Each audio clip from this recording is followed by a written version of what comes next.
বাংলার মাটিতে জন্ম নিয়েছে বহু আলেম, সংগ্রামী ও নেতৃত্ব দানকারী ব্যক্তিত্ব। সেই ধারাবাহিকতায় আজ আমরা জানব এমন এক ব্যক্তিত্বের গল্প, যিনি একই সাথে একজন ধর্মীয় বক্তা, রাজনৈতিক নেতা এবং ঐতিহাসিক এক বংশের উত্তরসূরি। তিনি হলেন পীরজাদা হানজালা। বুঝতে হবে আমরা যুদ্ধ করেছি, হাজী শরিয়াতুল্লাহ যুদ্ধ করেছে, এদেশে ব্রিটিশ বিরোধী আন্দোলন করেছে, পাক হানাদার বাহিনীর বিরুদ্ধে আন্দোলন করেছে।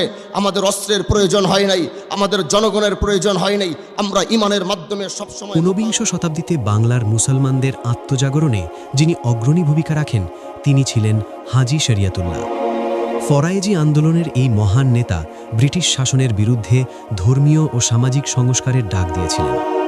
পীরজাদা হানজালা নিজেকে পরিচয় দেন হাজী শরিয়াতুল্লাহ রহমতুল্লাহ আলাইহির সপ্তম বংশধর হিসাবে, যা তার পরিচয় যুক্ত করেছে ঐতিহাসিক এক উত্তরাধিকার। ধর্মীয় মঞ্চ থেকে শুরু করে জাতীয় রাজনীতির অঙ্গন, পীরজাদা হানজালার পথচলা ছিল বহুমাত্রিক। তিনি বাংলাদেশ খেলাফত মাজলিসের প্রার্থী হিসাবে মাদারীপুর 1 আসন থেকে সংসদ সদস্য নির্বাচিত হন। এই বিজয় তার অনুসারীদের কাছে ছিল একটি ঐতিহাসিক অর্জন। আল্লাহ পাক আমাদেরকে একটি সুন্দর ব্যবস্থা করে দিয়েছেন, আগামীর বাংলাদেশ গড়বার জন্য সুন্দর একটি রাস্তা তৈরি করে দিয়েছেন।